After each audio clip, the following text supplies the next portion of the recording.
our Secretary of Transportation, Shep Miller, and our Deputy Secretary of Transportation, John Lawson. It's good to have you.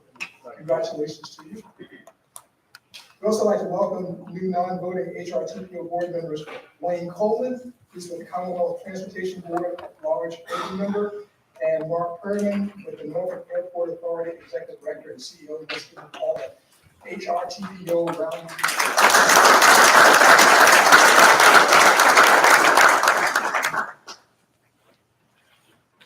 I'd like to begin with a special presentation by our Secretary of Transportation, Shep Miller, and Deputy Secretary of Transportation, Don Lawson.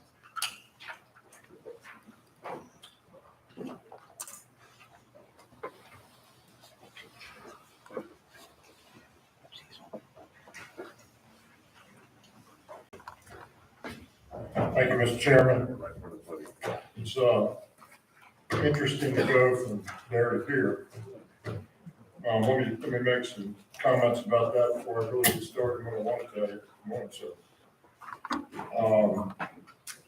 You've got three great CTB members here, the district rep and Fred Stant, and Steve Johnson, who's been a fine colleague and friend and great member during my term on the board, most recent term. And you upgraded with Mr. Coleman. Mr. Coleman took the seat that I vacated. So you're doing better. It's always nice to make some progress, and Mr. Coleman's great value. If you'll indulge me a little bit, I'm going to sort of do this as a story. So, September 1st, 1957. A few months from now, who cares, right? I'll be 65. Thank you.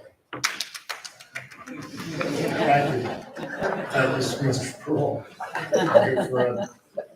I'll be 65, and I retired a few years back, some of y'all know, and I was planning on being retired at 65. But then the governor and my wife got involved. They decided I didn't need to be retired. So here I am. 2 months after that date, in 1957, we opened the first Hampton Bridge tunnel. 2 lanes, of November 1 to the day. 2 lanes, get this, $44 million.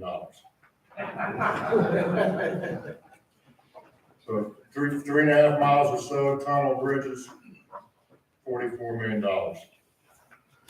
Before that, as y'all remember, or you know, if you don't, most of y'all don't remember, and I don't remember that, but there was ferries. Ferries went back and forth.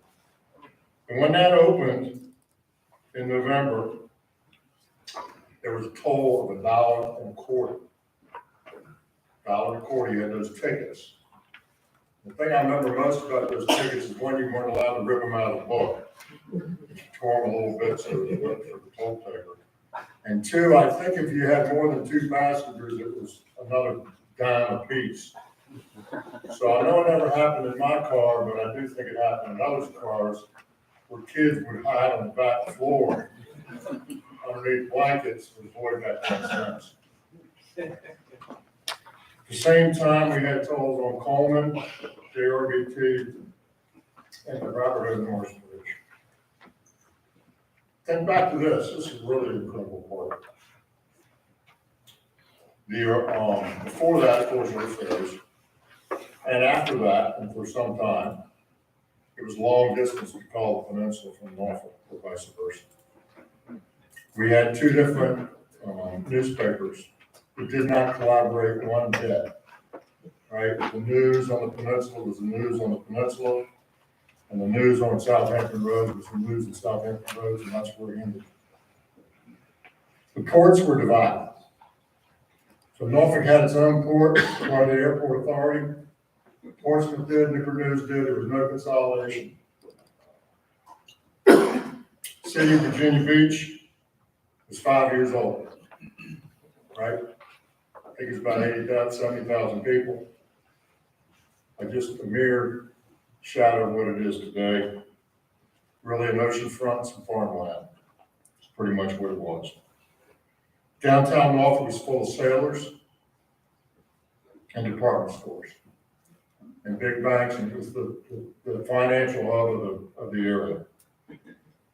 There was no interstate in Norfolk when that first time opened.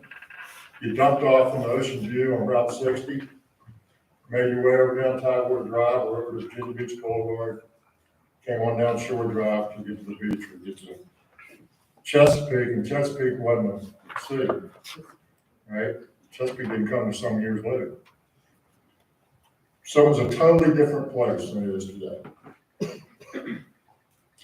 In 1968,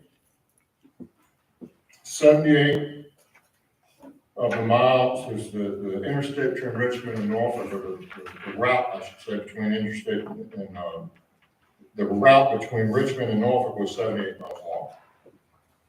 45 miles were interstate, 33 miles were 60 and 168. I remember well getting on and getting off, and getting on and getting off, trying to get to Richmond. 1978, it took us to get the last complete. 1978. In 76, they built the parallel span. They took the tolls off all those crossings we talked about. $95 million. So we went from 44 to 95. And in 1995, we took the tolls off 44 to the beach after some ruckus. So in 2010, I was well into my career and sort of pointing towards these days. I got involved in transportation as I got involved with Governor McDonald. I was had chaired the Economic Development Authority in Norfolk and worked with my friends around the region. I chaired the Redevelopment Housing Authority in the city for 12 years. Worked with public housing and redevelopment, 7,000 units of folks. Again, working with my friends around the region. Worked with the chamber, served on the Alliance board. So it's sort of involved. And when Governor McDonald decided to run for election, a lot of folks, and I was just one of them, beat him up pretty good on transportation. Said, we got to do something. So he got elected, and of course, he called me and said, would you serve on the CTB? And I said, what is that? I found out. So I spent 4 years on the CTB, or almost 4 years. And in 2013, reacting to what he knew was best, but also what people had been encouraging him to do, he pushed and pulled and cajoled his colleagues, finally led by the Speaker Howe, to pass the 2013 Transportation Reform Bill. And then it came on the heels of that, Chairman Jones sponsored legislation to sponsor HRTPO and create the funding vehicle. And we, all of us together, put that 0.7% sales tax and that 2.1% increase in the gas tax into the Hampton region, which has created this incredible transformation. Around those same times, we did the Midtown Tunnel. And that was back in the day when those public-private partnerships did not need to be approved by the CTB. That's changed. And in retrospect, it's interesting when you think about that tunnel, and I live right there. The most congested tunnel east of the Mississippi, terrible traffic, something had to be done, and we had no money, none, zero. So they did this deal, which now ERC has, now called ERC, to build that tunnel. And it made a lot of sense to do it the way it did, even though it's tough. There was one bidder. We negotiated with them. Sort of hard to bid, but hard to, when you really need something, it's sort of like going and getting a new heart. You really need it, and there's one person, and that's not an easy negotiation. Right? So I think they did a good job given the circumstances, and we built that tunnel. Many of you all may remember a guy named Admiral Ray Taylor. And Ray was a guy who'd been I think he was a 2-star admiral, but had gotten involved in transportation in the region. And was one of those folks who came to me, he didn't have an official position most of the time, he just was interested and smart and engaged.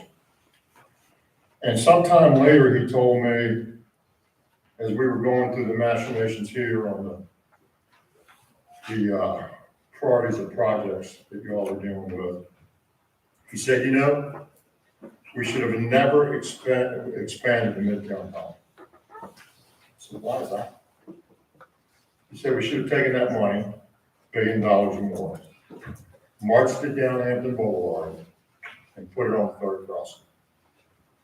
And if you built the 3rd crossing down, he said, all that traffic out of Naval Base, all that traffic out of the port, all that traffic from ODU and from the west side neighborhoods would have zipped across the river and they'd never come down Hampton Boulevard.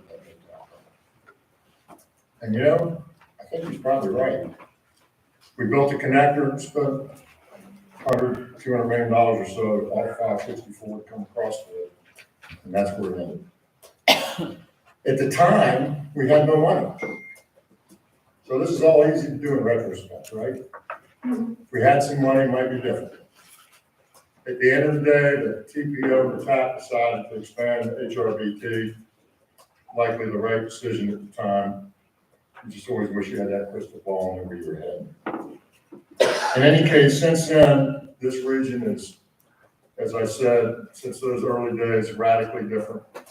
Since what y'all have done at TPO and HRTPO, radically different. And it's really exciting to see that. So now our ports are combined, Port of Virginia. We got all these people busting out in Virginia Beach and Chesapeake. Norfolk's become like a little sister, at least in terms of population. And the peninsula's grown immensely and changed radically from what it was in the 50s and the 60s and the 70s. So now we got all these people, and we got this booming port, and we got naval bases and Oceana air bases and Langley air bases and all this military all over the place. The port is just rocking and rolling. And you'll hear from Kathy later. It's the most busy it's ever been, basically. Record volume in April. The highest volume before that was December, 12% over last year. And tomorrow I'll be I'm excited to participate in signing the project agreement with the feds. We'll deepen that harbor to be the deepest port on the East Coast. And double-sided, I call it double-sided. That's not the term they use, but 2 big ships in and out at the same time. So deepest, no obstructions overhead, and side-by-side traffic. Nowhere else can you do that. We'll see our first ship this year directly from China. First time we've ever had that. It'll go from China to Norfolk, direct, no stops. Now, you know, that's sort of like going from here to the West Coast without having to go to Atlanta or Charlotte or Dallas, Newark, just direct go. So, and it's really valuable to shippers, right? And at the state of the port a couple weeks ago, I was honored to attend. I heard from so many people that were in town looking for space. And they just need some warehouse space. They need logistical space. They just all over and over and over told me what a great opportunity we have for this port. And they want to be part of it because they want to cash in on it, right? So Steve and Company locally, the guy came up here from Mobile, Alabama, and he went on and on and on about how well positioned we are. So good job, great job actually. Not just the TPO, but y'all represent the whole community. You know, you're all mayors and chairs, and public officials who've done all this work. So we're in an incredible place. A few years back, when I was on CTB, we were looking at evacuation Southampton roads. And in fact, we had a meeting the other day with VDM to sort of look at evacuation of hurricanes for the entire Commonwealth. And at the time, the data we got at CTB said it would take us 4 days to evacuate if we wanted to, 4 days. Now, you don't have to be a rocket scientist or weather aficionado to know what happens when we get hurricanes and terrible weather and how rapidly the picture changes, right? You know, one day we think it's going to hit here and the next day it doesn't. And thank God for Cape Hatteras. That's like keeps our right flank protected and tends to bounce off down there. But, you know, if you've been around long enough, you know about the 33 storm, and you know about the Ash Wednesday storm, and you know about Isabel, and you know about some other things through this pretty hard.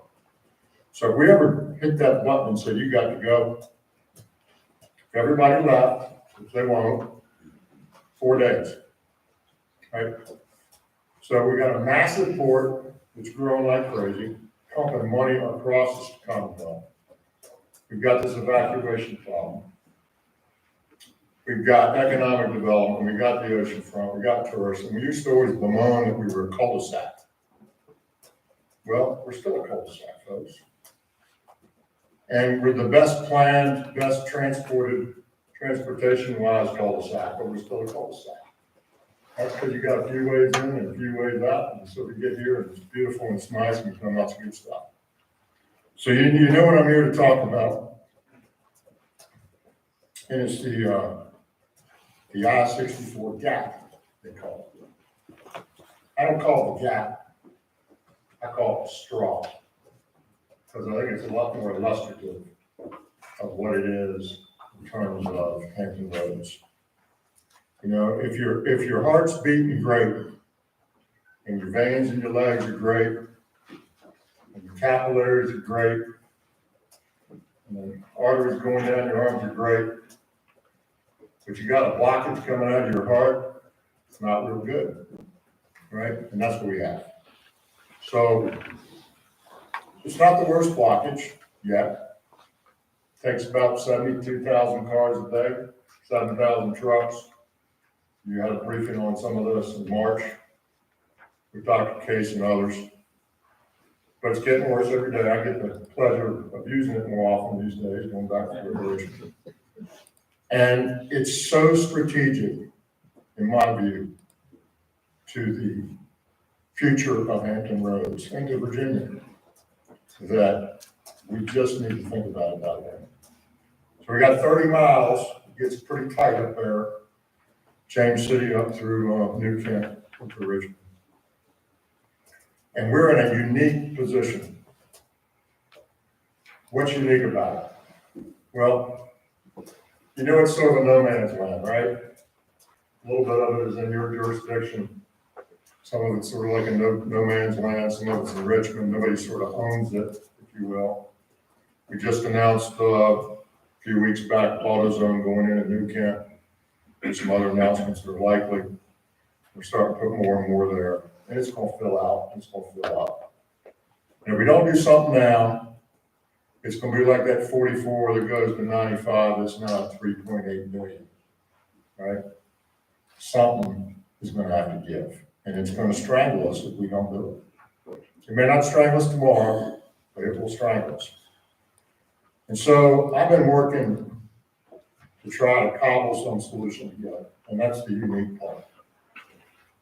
Unique because the General Assembly, and thank God we got Chairman Knight following Chairman Jones, somebody that knows our problems, smart, and get stuff done. But between the Senate and the House, they both put money in the general fund to try to fix that problem. We don't get any general fund money in transportation. We just don't, right? It's all directed non-general fund revenue. And the Senate's got 190 in their bill, and the House has got 50 in their bill. And I'm really hoping it's closer to the Senate or more than the House. And I'm cautiously optimistic.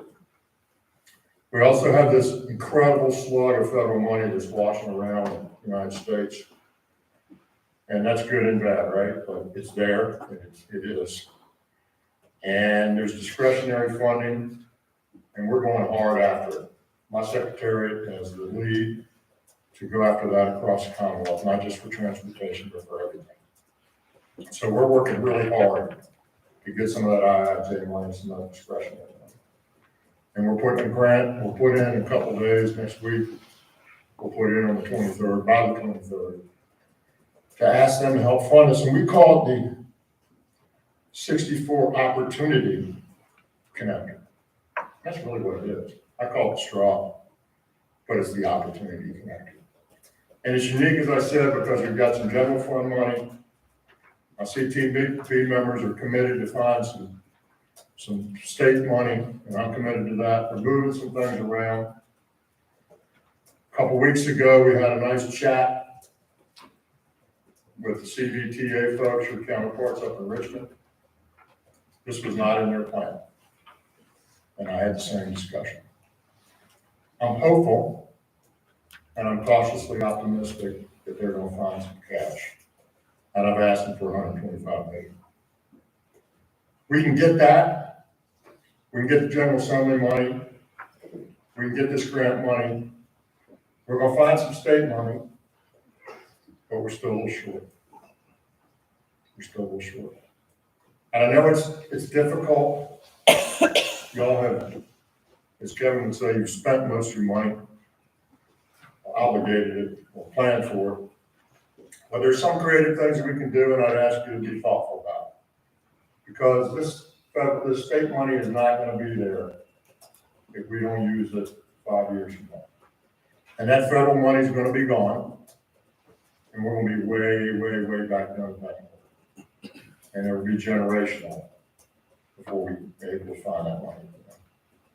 So that's the unique position we're in.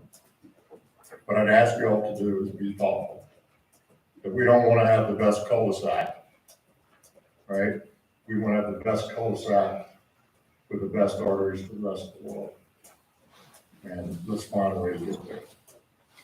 So that's my ask. That's my message to you. I know it's not an easy lift. But if anybody has any questions about it, I'm happy to answer them. If any of our General Assembly members want to pipe in, sir, or others, you know, I'm here to do that. I'll get my hand out, and my hand is my grandfather's. And I'm dedicated to it. And I think that if we work together, we can find a way to close the gap. So thank you, Mr. Chairman, Mr. Mayor.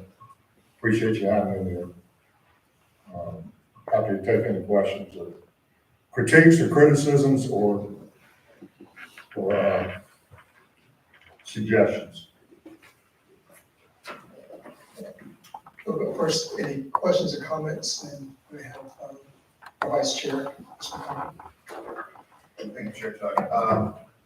Just one overarching question, just for other commission members. I also serve on the VACO, Virginia Association of Counties Board of Directors, and in November, we were presented with the construct from folks that were in VDOT at the time. Those administrative positions may have changed, that the state is currently, from a transportation standpoint, not in a surplus position, but that there's actually a lot of outstanding debt, so to speak, of projects out there. How do you see that impacting this type of a project? I mean, it's a big lift, it's a big ask. If a region were to commit towards something, which I'm not going to speak to that at all, favor or anything like that today, but how do you see that playing into a project like this, that it was reported publicly to the Association of Counties with several members from several jurisdictions that the Commonwealth is not in a surplus as far as transportation goes, because there are unpaid portions of projects still left outstanding? And then also, how do you see the whole gas tax holiday playing into losing revenue to pay for things like that? That's all. I was not there for your presentation, so I can't speak specifically to it. I will tell you this, and let me answer it a couple of ways. We have more money than we've ever had in the history of transportation in Virginia. Between the federal money, between the uplift in the state budget, We have more money than we've ever had. Having said that, a lot of this money we're talking about is not money that would go to what you're talking about, number one. So the general fund money that the Commonwealth is in the midst of talking about would never get to transportation. It would go somewhere else.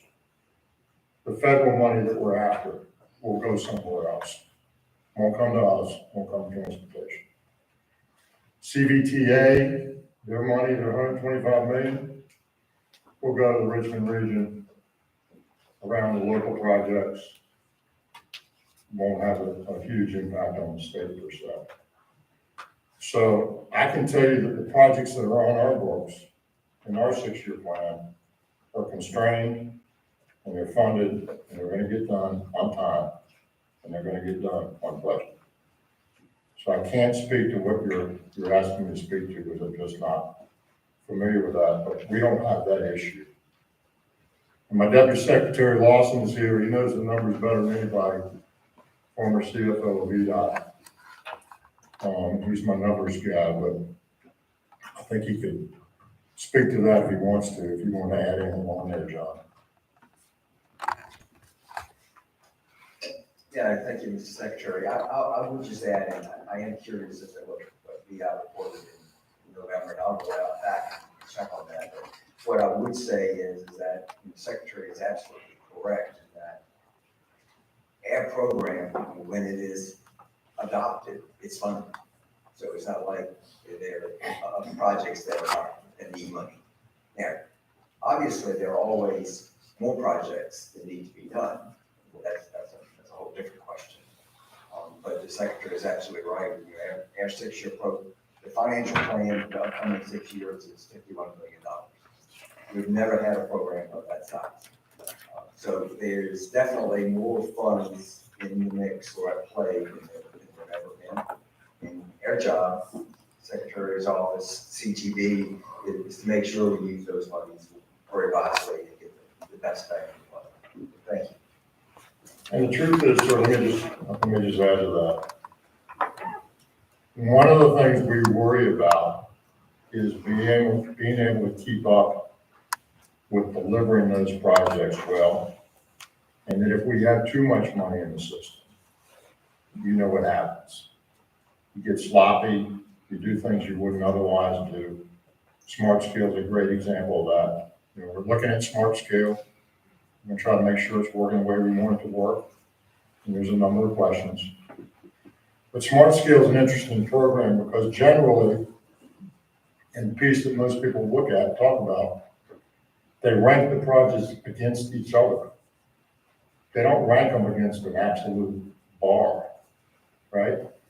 So if you put in 100 projects and 70 of them are sort of so-so and 30 of them are really good, and you can fund 50, just packing down the list, you get 20 that are just so-so.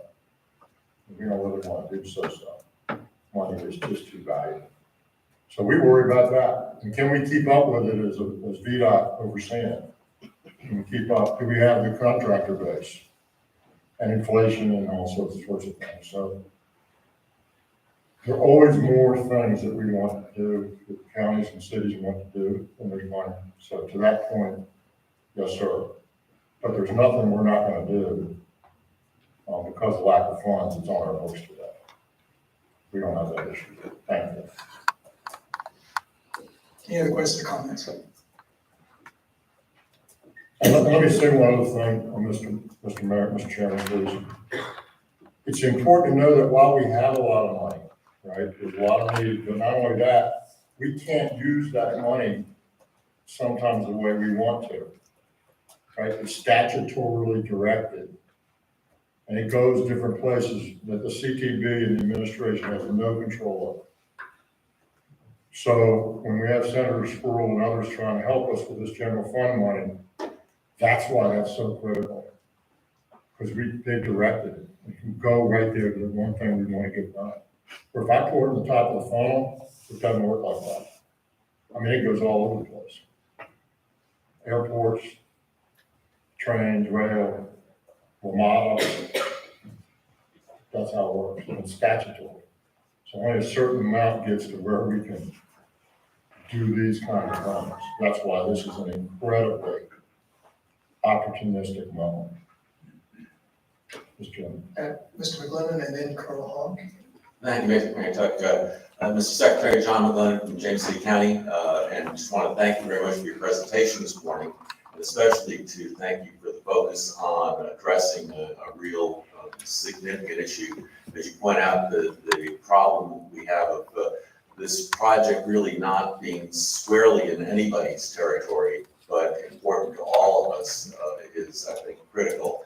And very much appreciate both the effort that you're putting into trying to resolve this problem and the opportunity that we have in this rare moment in fiscal history. Thank you. Thanks, sir.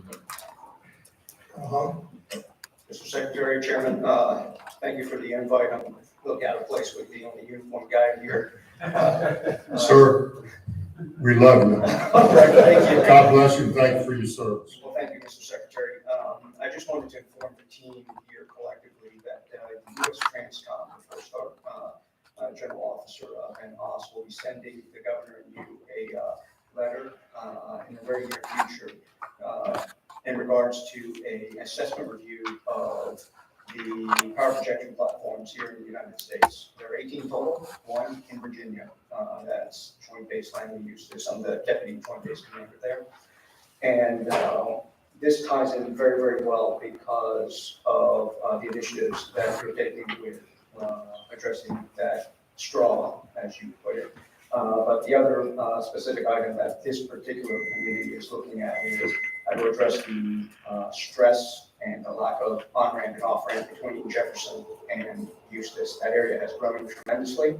And as that assessment comes down in 2023, that prioritized JDLE, we appreciate any support that you can provide for not only us, but also as the posture for national defense in support of the future. Thank you very much. Yes, sir.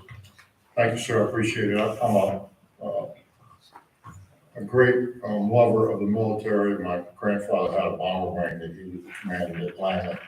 So particularly of our local folks at Atlanta Eustis. Thank you for serving. Any other questions or comments? I'd like to thank Secretary Miller for first of all being with us, the second for your efforts to fund the gap, and what I'd like to just, we have a deliberative process here, and we hear your appeal, and we're going to do our best to see if we can accommodate you, but we won't be able to make a decision today. But thank you. Thank you very much for having me. I'm going to stick around and listen because I'm a Hampton Roads guy and I like to know what's happening. And I can't wait to hear a little court presentation, how good that's going. And so if you'll indulge me, sir, I'll sneak out when I have to, but I'm going to sit in my seat and try to remain quiet for a while, which you know is hard to do. Thank you very much for that. Thank you. And now we'd like to ask for a motion second to approve the agenda as presented. Discussion? Ask for a voice vote. All in favor, signify by saying aye. Opposers, nay. I just have a little discomfort because we have Delegate Juan Ward who's standing in the corner. And normally she would have a seat at the table, so I'm not sure if we could maybe move around a little bit so we can arrange for her to have a seat. I really appreciate it.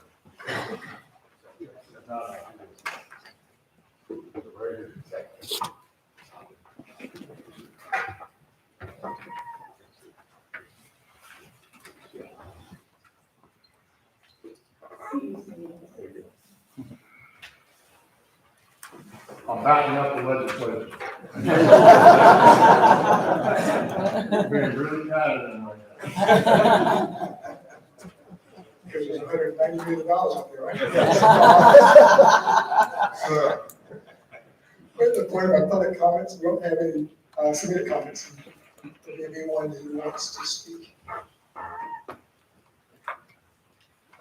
With that, now we'll go to agenda item number 5, which is our executive director's report. Siobhan? Yes, thank you, Mr. Chairman. Included in your agenda package is my monthly executive director's report. Of course, I'd be happy to respond to any questions, but there are a couple of items I would like to bring to the board and our partners' attention. First off, following up on Secretary Miller's briefing, I wanted to bring to everyone's attention a letter that should be at everybody's place. This is a letter co-signed by the chairs of the Hampton Roads TPO, the Hampton Roads Planning Commission, and the Hampton Roads Transportation Advisory Accountability Commission, offering support for the Commonwealth of Virginia's federal funding application that Secretary Miller made reference to, which will be going in on Monday. We've been part of at least 3 fairly comprehensive meetings with the VDOT staff team and their consultant team that's putting together this application. And because this has been a solid item in our regional legislative agenda over the past 4 to 5 years in consultations with our chairs, we felt very comfortable in writing this letter in support. So Secretary Miller, it's been our honor to work with your team, and we're keeping our fingers crossed that we'll have a very, very positive outcome. Thank you very much, sir. Believe it or not, those letters are very valuable when they get to the federal government. So we've got a huge amount of folks that are helping us, senators and Congress people, and a bunch of local folks and business community. So this is really good. Thank you. Thank you. The other item I did want to mention, and you'll see this, Mr. Chairman, as part of our consent agenda, item 19E, when we get to that point, that our staff has been working with the HR TAC team. We will be submitting a federal funding request as well to try to bring in some dollars potentially for your Hampton Roads Express lanes. And that money certainly would be welcome federal money to bring into the HR TAC portfolio if we were to be successful. But Mr. Chairman, those are just the 2 items that I wanted to bring to the board's attention. Thank you, sir. Mr. Chairman, may I say one Yes, thing? sir. We've adopted a policy in my office that we're interested in helping any locality get submitting funds or submitting grant requests to the IIJA. And we've been doing that. And so I wanted, all y'all are representative of this entire region, so I just wanted to let you know, we've done some of it already. We're ready, willing, and able to help everybody. Our belief is if we help you, it helps everyone. And we don't sort of get into picking and choosing, we're just gonna help our partners and our localities and whatever they're asking for. So we'd be happy to have the honor to send my endorsement on any of those grant requests as well, and coordinate that as well. Thank you. Then we'll go for updates. The first will be the Commonwealth Transportation Board update, Mr. Strand. Yes, sir, thank you. We had a meeting, before yesterday.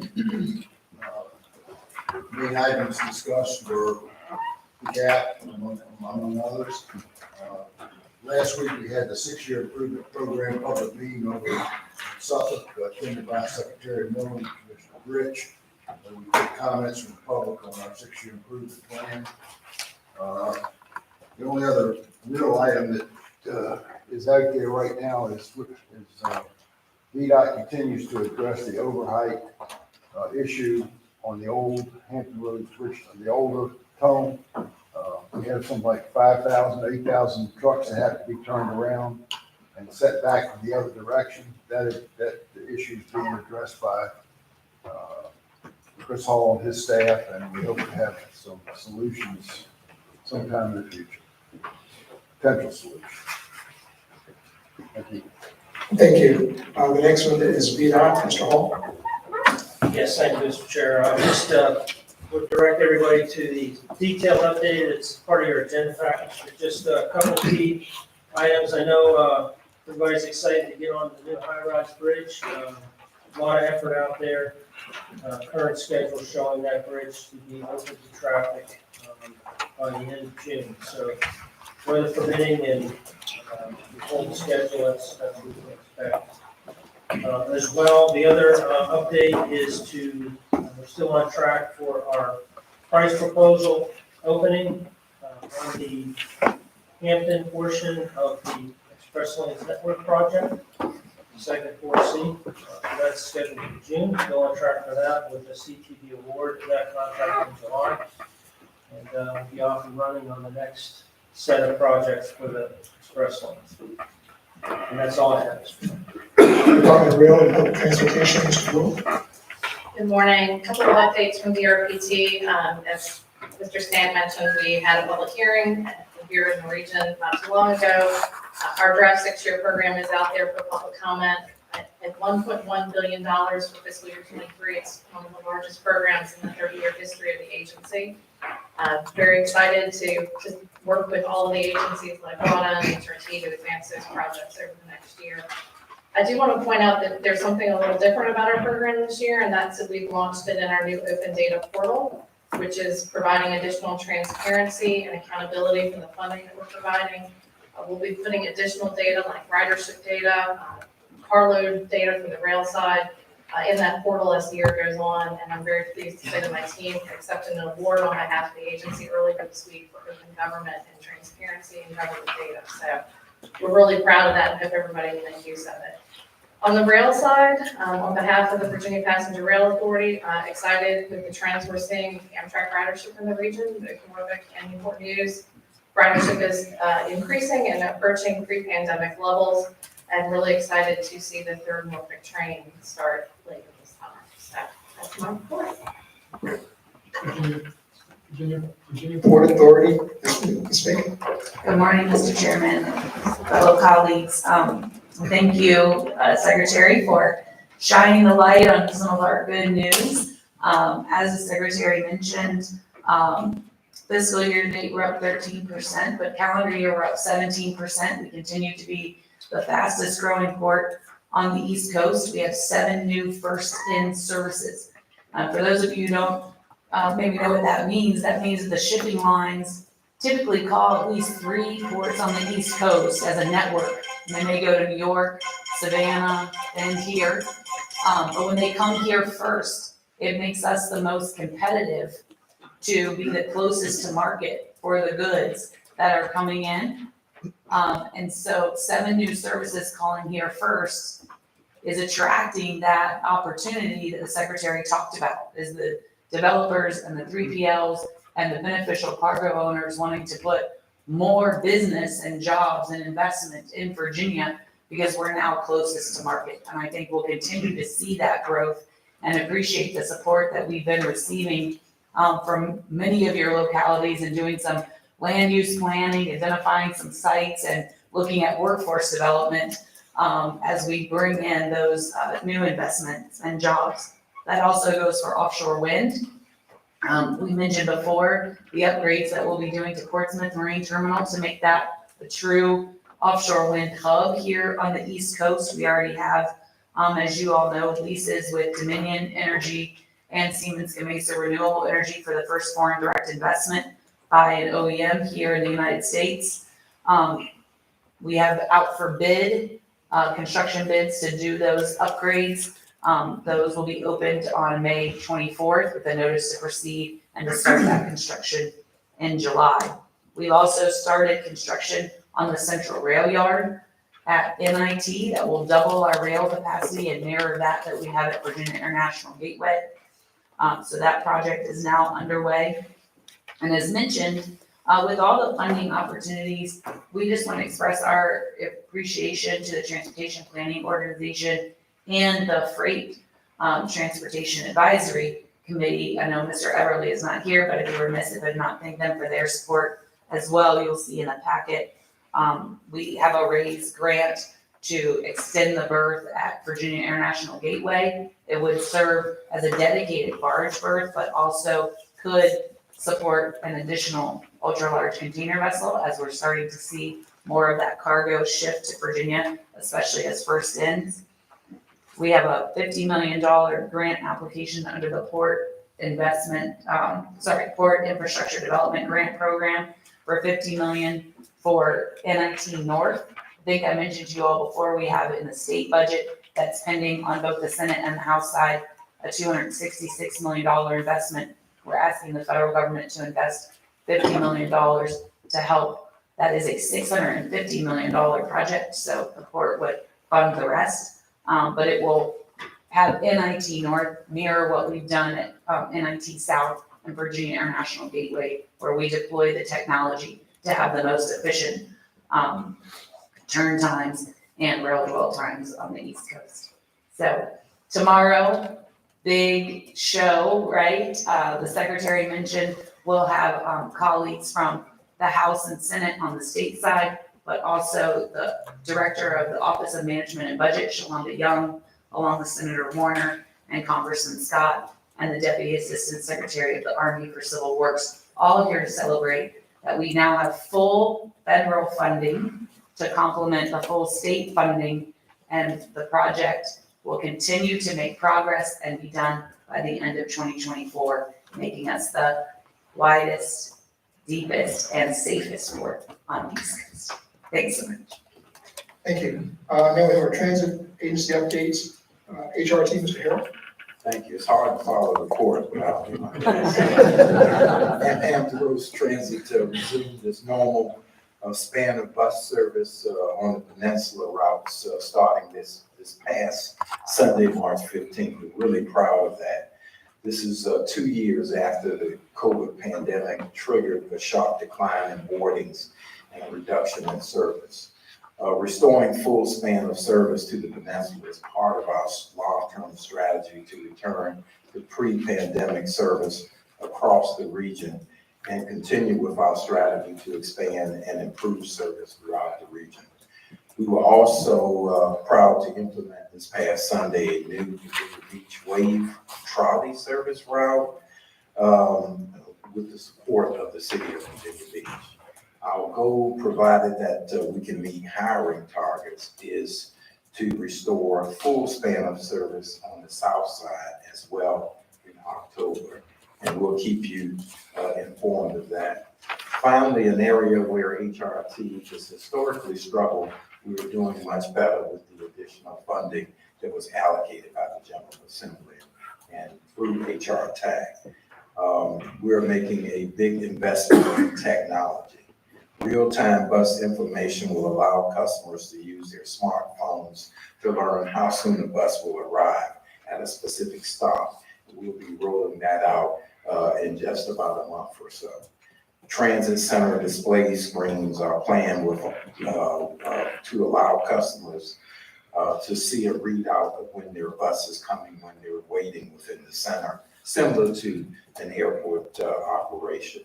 And finally, mobile fare payment systems will allow for us to use our smartphones to purchase and board buses, trains, ferries, and paratransit vehicles. That's something our customers have asked for. So we're excited about the future.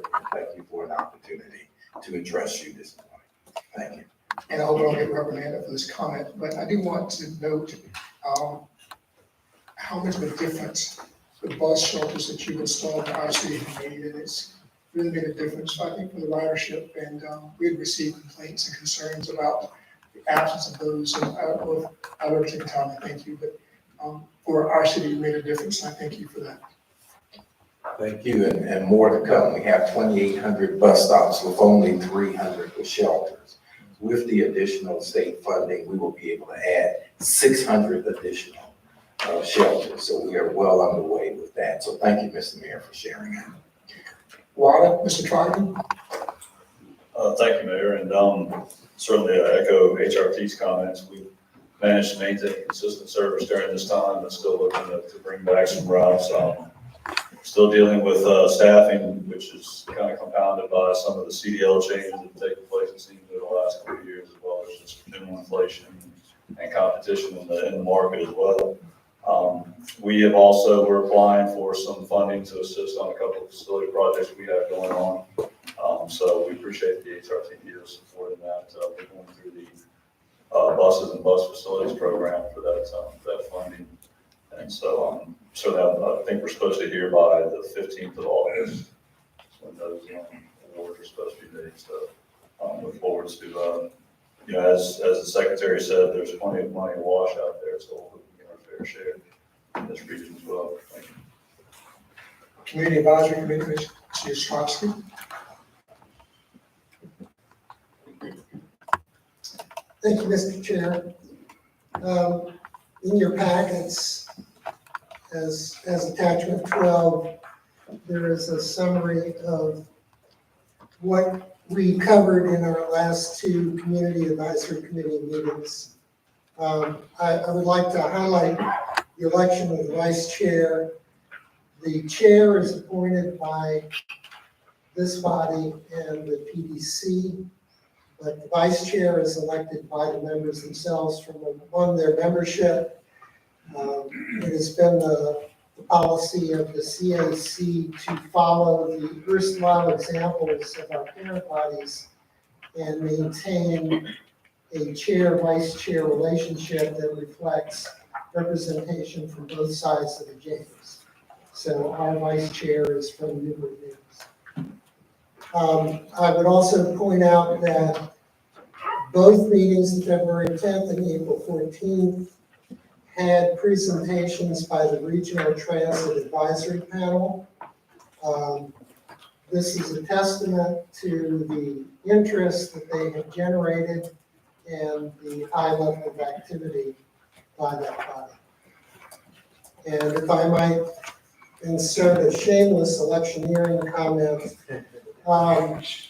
it occurred to me in March that my tenure on the Community Advisory Committee was coming to the end of its 3-year timetable.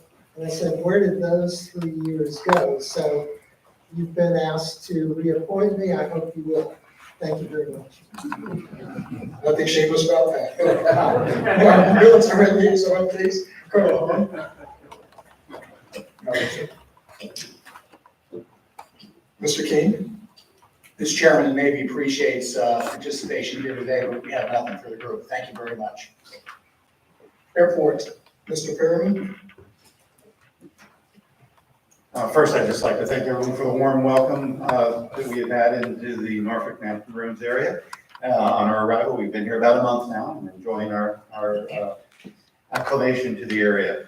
A couple of points to highlight about the airport at Norfolk. We are doing great. April posted the busiest April in the history of the airport in over 84 years. Our ops are down a little bit, but our seats are up 17% over 2019 levels, which were the highest in the history of the airport as well. As Breeze continues to ramp up its operations, we are feeling the effects of that, and it's really helping the local economy and helping the traffic get out to places that we've never been able to get to before. On just kind of the funding front, we are going after some of the federal monies under the bill, the Bipartisan Infrastructure Act, particularly to try to improve the moving sidewalk situation at the airport as one of them. And then we're working with the airlines, and we're going to be moving some of the master planning projects that came out of the master plan over a year ago around a little bit to accelerate some improvements to the departures hall. Thank you, sir. Now we're at item number 15, which is a budget presentation by Mr. Carlin. Thank you, Mr. Chairman. Before you today, and appreciate the opportunity to share with the HRTPO Board, we'll look for my PowerPoint to come on up here. Our budget proposal for the upcoming fiscal year 2023 budget cycle. This presentation I'll be providing to the board today, we will be asking for action by the TPO Board to approve today's budget. This recommendation comes to you from your Joint Personnel and Budget Committee. So you had a lot of pre-read materials included in your agenda for the day. I'm going to very quickly at a high level walk through some of the major items for your consideration today. So just as a quick reminder, at the HRTPO and at the HRPDC, we operate on a fiscal year that begins on July 1 and concludes on June 30th. So this fiscal year budget that we're presenting to you today will begin this July 1. Your Personnel and Budget Committee met for a quite lengthy session on April the 21st to develop a recommendation before you today that was included in your agenda. And today we'll be asking for consideration and approval both by the TPO Board but also the PDC Board a little later today. So just as a quick reminder, your Personnel and Budget Committee was formed about 10 years ago by a joint agreement between the HRTPO and the HRPDC.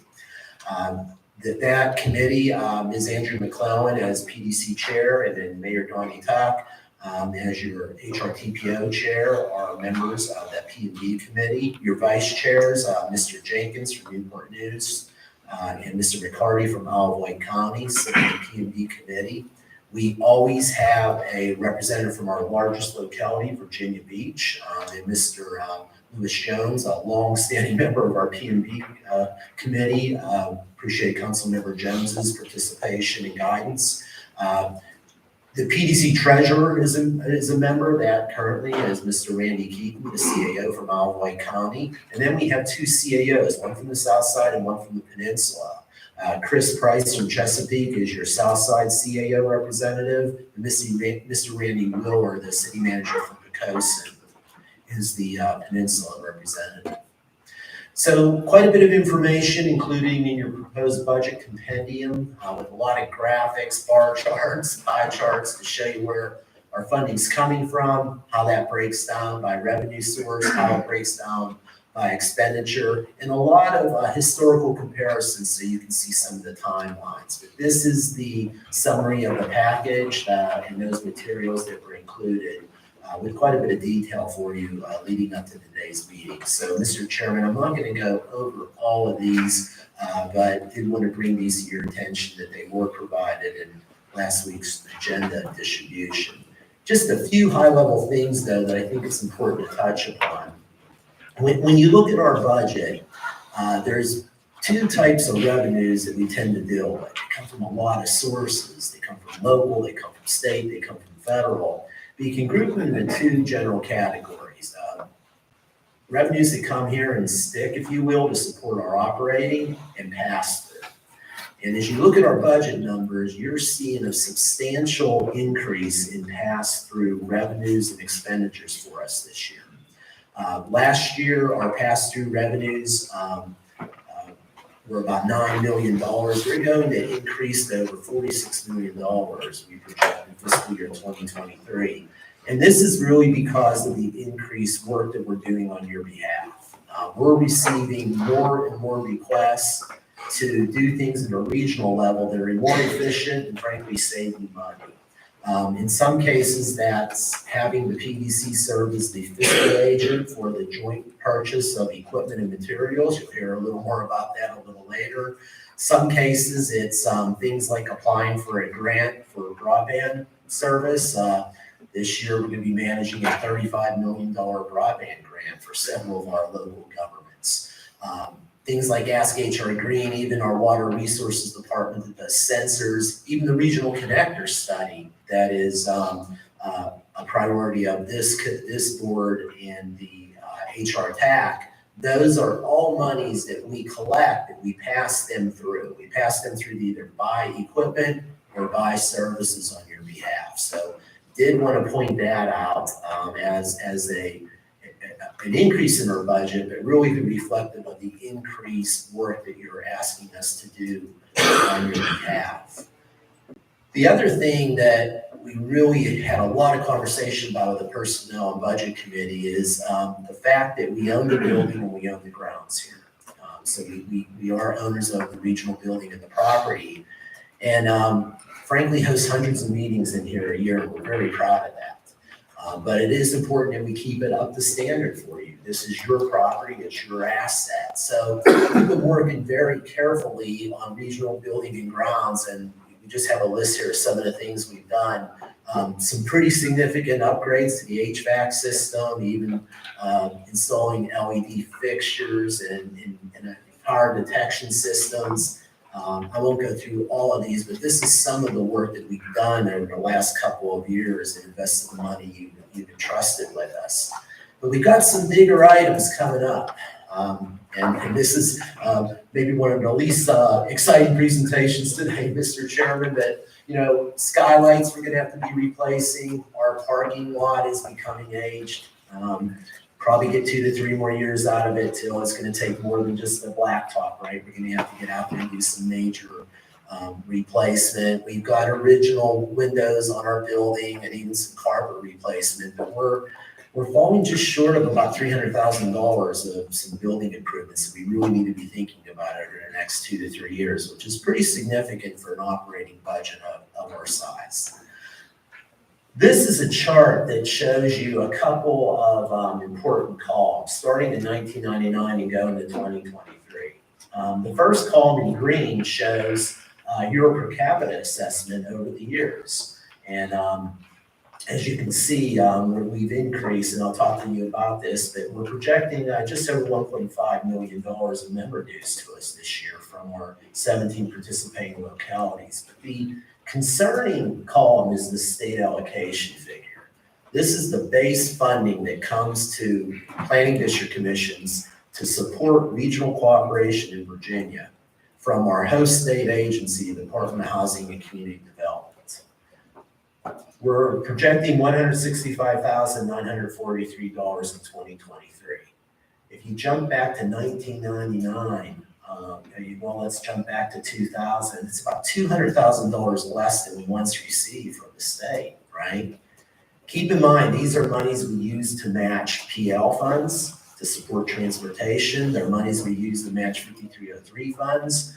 They're monies that we don't have tied to a specific grant program that helps us maintain our building. So that's a bit of a concerning trend that all of us are dealing with these planning district commissions, because this is non-grant funded revenue sources. These are really the only sources we have flexible revenue to cover overhead and some of those operating expenses.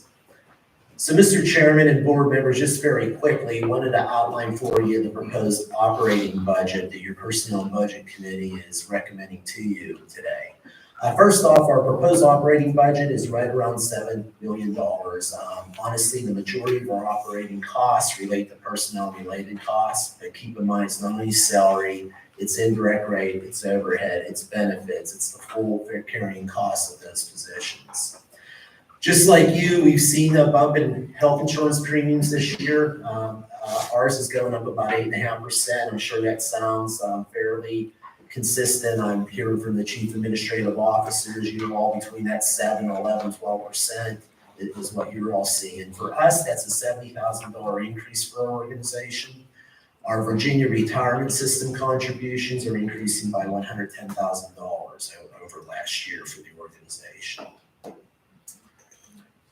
The P&B committee is recommending that the member per capita dues rate that currently stands at 85 cents per capita be increased by a nickel this year, and increase to 90 cents per capita. To give you an idea, every penny that goes up is about $17,000 that would come into our organization. As mentioned, we're projecting the state-based allocation to remain stable.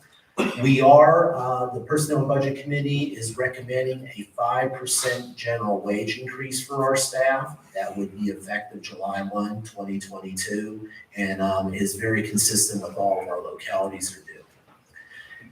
The P&B committee recommends that we take some of the money in that per capita dues increase and allocate it to some work that we're working with the mayors on related to regional crime prevention, and specifically applying some of those funds for data analyst work for a regional crime data dashboard database and analytics that your mayors have felt very strongly about in their discussions about this crime issue that we're seeing in our communities. We also are including a couple of positions in our proposed budget. First off, we've always only had one position that managed communications and Title VI and civil rights. We really think that requires 2 full-time positions. So this budget would support a communications administrator and also a diversity, equity, and inclusion liaison position that would manage our Title VI and civil rights requirements. So we're currently actively recruiting for those 2 positions. We also are proposing a grants coordinator, but it would be dedicated to transportation because we can pay for that with federal transportation dollars and not have to ask our our local governments for help there. And as Secretary Miller mentioned, there's so many federal funding opportunities right now for transportation across all types of programs. And to be honest, if you don't have somebody focusing on this, we're just going to miss out. So we really think that's a key position, and we're pleased that we have that transportation planning money to be able to support that position. So, Mr. Chairman and HRTPO Board, I'll just conclude by saying that we are requesting action by the board today to approve our FY 2023 budget as recommended by your joint HRPC, HRTPO Personnel Budget Committee. Mr. Chairman, that concludes my remarks. Thank you, Mr. Crum. Any questions, comments? Hearing none, I'd like to ask for a motion or second to approve the FY. Motion to approve. Second. Any discussion?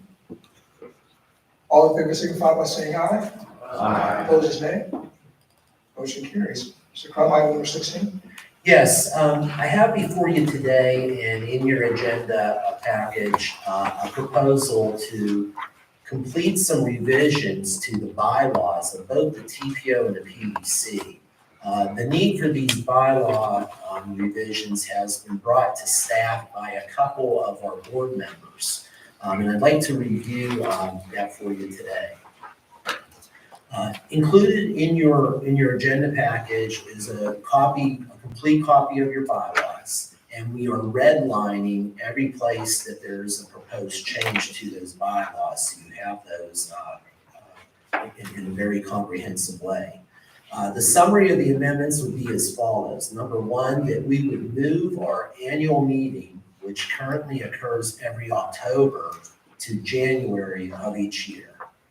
And the real reason for moving that is that your bylaws call for your election of officers to happen at your annual meeting. So to go with that, we are proposing that we move the annual election of officers from October to January to better align with the November election cycle.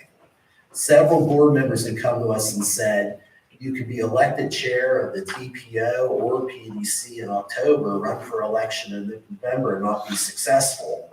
And now you're not going to have officers seated to start the year in January. So a couple of your representatives came to us and said that this would make a lot of sense to be able to get the bylaws changed to reflect this issue. We took the opportunity to do some other minor technical revisions, and we streamlined some language. In some cases, we had to be gender neutral, and other things, it just really wanted to streamline, not change the intent, but streamline some of the language in the bylaws as they currently stand. Again, a red line copy was included with your distribution.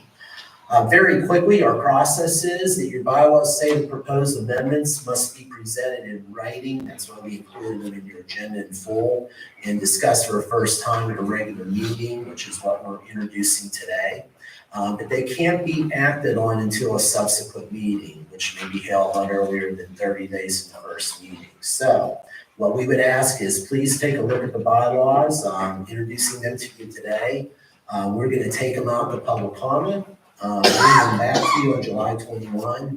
On July 21, the proposal must be adopted by an affirmative vote of 2/3 of the commission and this board.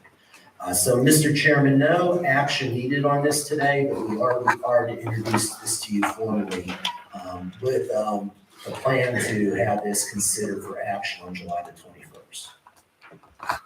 Any other questions or comments regarding the bylaws? Thank you.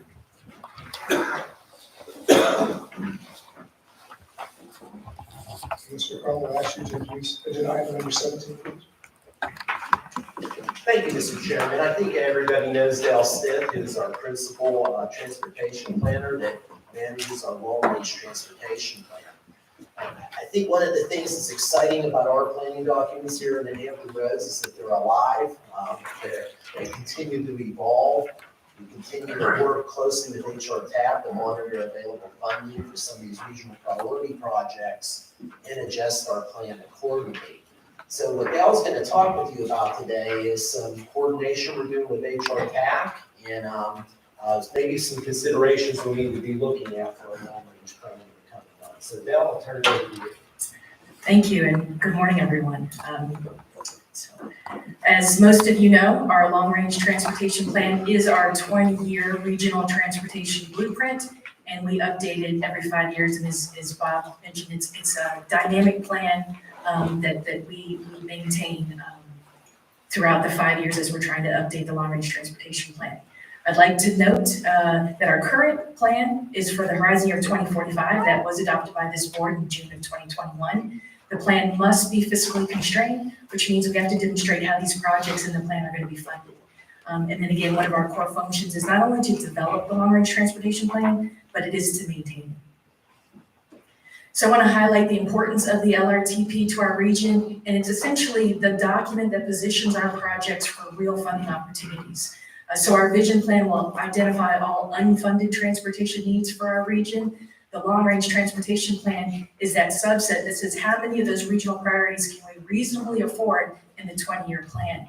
And it's important because those projects could now pursue real funding opportunities. And as those transportation projects get real funding opportunities, then they can be included in our 4-year transportation improvement program, moving towards construction.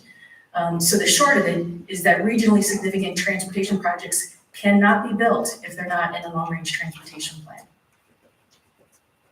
So when we say that we have to maintain our long-range transportation plan, what does that mean? That means that we're processing amendments during the 5 years that the plan is active. We're monitoring additional funding opportunities. We're also monitoring our conformity status, and then monitoring significant changes in revenue and/or project cost assumptions, which is why I'm here today to provide this update. And essentially that means I'm ensuring that the long-range transportation plan remains fiscally constrained. So when we talk about fiscal constraint, there's really two things that we're looking at. We're looking at those funds that we've said are going to be reasonably available. Those are provided to us by several agencies. VDOT provides us our transportation forecast, HRTPO does, and then localities and some other agencies as well. So we coordinate with them throughout the process of the long-range transportation plan. And we also need planning level cost estimates for our projects. These cost estimates must be expressed in a year of expenditure so that we can account for inflation. And then really high level, we essentially have 3 time bands in our long-range transportation plan, near, middle, and far. So if a project's in the near time band, that cost estimate is a little more refined. It gets a little fuzzier as it moves to the middle and far time bands. So for our 2045 LRTP, when this board adopted it, the plan, we did demonstrate fiscal constraint. In terms of new construction, we had just over $13.5 billion. We had 13.6, I believe, available in revenues, and our project cost total 13.5. We did work with HRTPO because a majority of these costs are our highway regional priority projects. So we coordinated with HRTPO to see how we could constrain those regional priority highway projects. So in April of this year, HRTPO did release a proposed update to their 2045 long-range plan of finance. This proposed update is going out for a public hearing May 23rd, and it's anticipated for the HRTPO board to approve it June 16th. So I just wanted to highlight what some of the changes were from what we had when the board adopted our plan last year and this update. So it's kind of hard to see here, but in orange, I've highlighted the differences in costs and in estimated assumed opening year. But essentially, the changes between what we adopted last year and then in April is a $1.8 billion increase in project cost estimates that we need to be able to fiscally constrain. And I'm going to highlight the 2 main projects that changed. So one is the Hampton Roads Express Lane Network. The project cost estimate went from $806 million to almost $1.1 billion. Even with my glasses, it's hard to see that far, so I apologize. So that's a $311 million increase. And then it's the 664 widening with Bowersville. In our current long-range transportation plan, we have this as one project going from the Bowersville Interchange up to College Drive, including improvements at the interchange, and we were estimating $771 million. With the HRTPO's updated proposed plan of finance, they're separating out these projects. The estimate is still that Bowersville Interchange on its own would be $771 million, and then the widening from 664 up to College Drive would be $1.5 billion. So that reflects what you see here, $1.5 billion increase. So what does that mean for the long-range transportation plan? One thing I'd like to highlight is HR tax process. They have different assumptions than we do here for the TPO when we do an LRTP.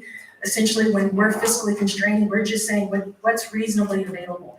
And the more projects, more of our priorities we can get in our LRTP, the more that those projects can pursue real funding. When HR TAC is developing their long-range plan or funding plan, it's really more of a finance program, and Kevin can certainly speak to that better. But where we're trying to use lower cost estimates, some HR TAC will often be there on the cautious side and use the higher cost estimates. So we are going to continue to coordinate with HR TAC to see if the proposed plan of finance update can constrain the increases in costs. If they do, then all we have to do is reflect those cost increases and additional revenues in our long-range transportation plan. If HR TAC's proposed long-range plan of finance cannot accommodate the increased cost assumptions, then TPO staff will have to take some steps. We're certainly going to coordinate, in addition with HR TAC, with VDOT to see if we can refine some of those increased cost estimates, maybe more in line with what we do normally with a long-range transportation plan cost estimation process.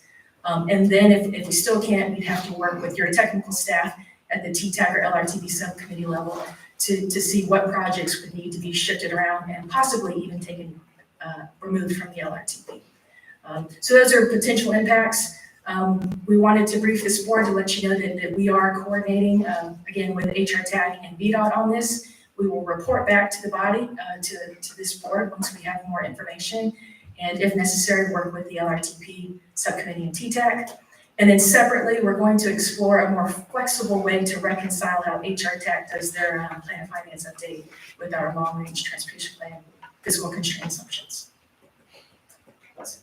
I'd be happy to take any questions from anyone. Questions or comments? Yes, Mr. Shepherd. Just kind of a little bit of a refresher here. I think we all understand what the major the projects of regional significance are. Big one. How are the, I just feel like there's somewhere down the bottom of the stack, there's these small projects that we find money for. Okay, things like grant money and God knows that I've been focused on Fort Eustis Interchange. And I'm kind of waiting for you to kind of give us a briefing on that someday, but okay, all right, great. But okay, so how is that money captured or those programs or those projects captured in the 2045 long-range plan, considering that that's where our funding list is? So when we talk about, I think Mr. Shepherd brings up a good point, we deal with the bigger regional projects a lot. It might be helpful to talk about some of the other funding sources and how those other projects play out. Sure, you're going to test my memory on this. But when we do develop the funding plan for the LRTP, we are looking at federal, state, local resources. So HR TAC is certainly, those regional funds are the biggest piece of our funding assumptions, but we also have Smart Scale District Grant that would generally not be used on our highway regional priority projects. We also have regional surface transportation program funds that aren't used on interstate, so they would be on more of like a Volvo Parkway or Greenbrier.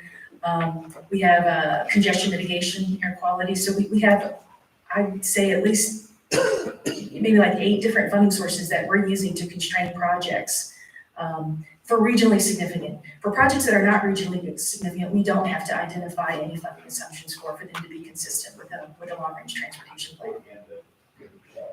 Are they listed in the plan? If they're not regionally significant, they do not have to be individually listed. So as they're pursuing funding opportunities, all we have to say is that they're consistent. And we do that quite often. So the question I have is, we once identified Fort Eustis Interchange as a regionally significant project. It cost hundreds of millions of dollars under the 2045, or excuse me, under the original design. I know the Army's there's already commented a little bit about some of the interchange problems or issues down there. we have bits and pieces that you're looking at. It's still a project that's there, okay? It's still a traffic congestion concern. I'm just concerned that the project doesn't go away. The little projects are great, once you've identified, got to work. I just want to know how they're captured for the TPO and for any funding, because we're making sort of an assumption about getting certain revenue. Yes, sir, Mr. Chairman, if I may. So the projects that we rank and evaluate in our long-range plan updates are candidate projects that provided by a number of sources. Most times it's from our local governments, when we do a call for projects. Other times it's other community partners and organizations. So the Fort Eustis Interchange did make a fiscally constrained long-range plan in 2040. But when the ranking process occurred and all of the local governments appoint a subcommittee that work on ranking those projects, when that updated ranking and scoring occurred in 2045, well, Denby Boulevard didn't make it. Fort Eustis did not rank as competitively with others with the LRT ranking criteria. So what Mr. Shepard's referring to was that in the 2045, Fort Eustis is in our plan, but it's not in our fiscal constraint. Now, what we've been doing is, and I appreciate VDOT's assistance with this. We believe, and we presented this to Mr. Shepard initially, and we're going to be moving forward with VDOT to have look at some possibilities. It appears that there are a series of lower cost improvements that might have a really important impact on Fort Eustis, and we want to pursue those. But Mr. Shepard, that doesn't mean Fort Eustis goes away as a bigger project, right? It just means it's not fiscally constrained now. It's just outside of that fiscally constrained part. So we had a good conversation with your CAOs just last month. We had Dell come in and say, it's hard to believe it's time to start talking about the 2050 now. And to start thinking about what those projects will be that will be submitted to us for consideration. We anticipate the full Fort Eustis Interchange will be submitted again. And then we'll update all our information and scoring rankings.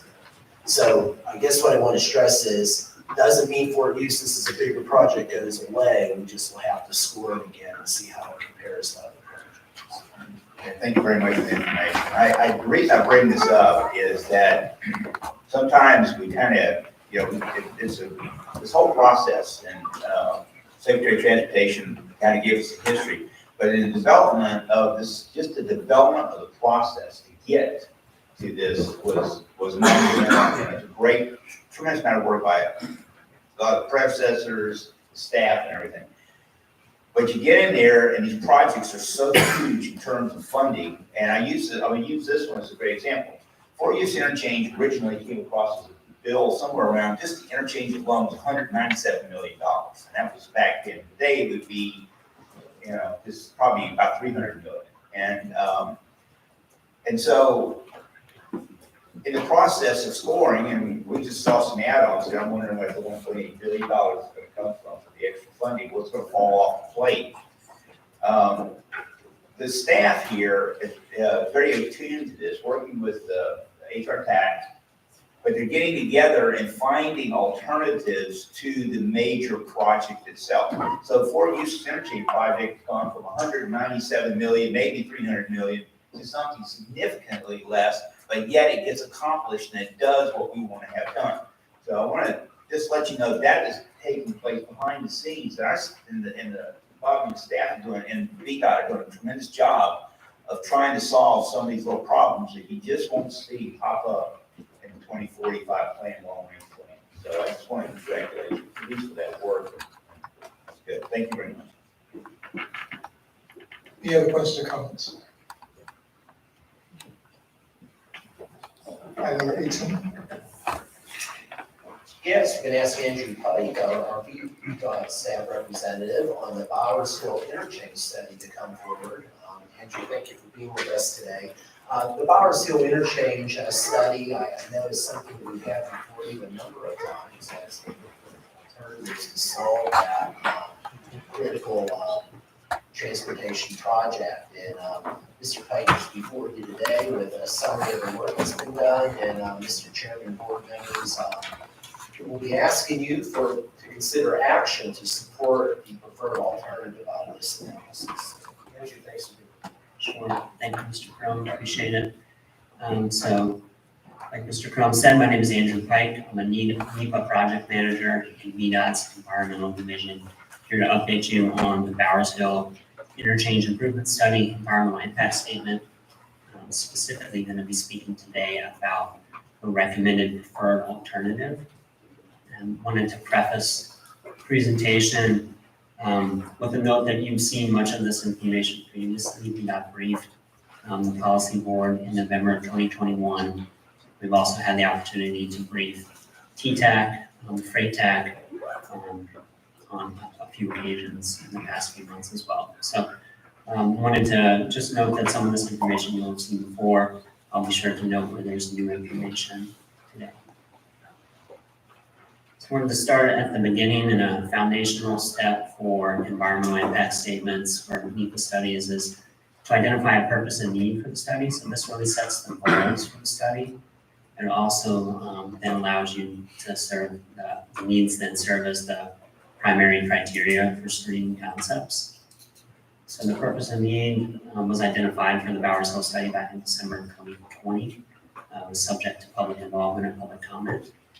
And these three need elements were identified, so reducing congestion, improving travel reliability, and providing additional travel choice. And you'll hear me say those three a few more times, as they are the primary screening mechanism for concepts considered as part of the study.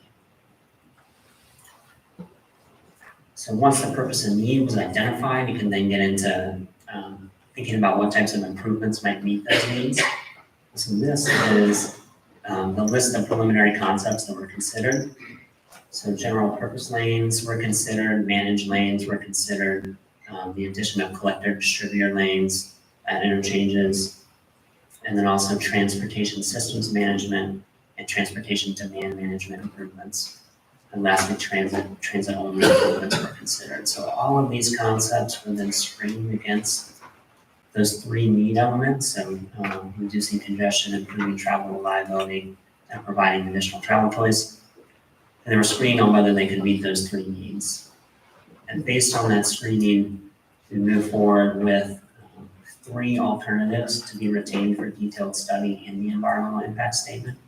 The first of those alternatives is a no-build alternative, and that's a requirement of environmental impact statements. The no-build allows you to compare, it serves as a comparison purpose in the document.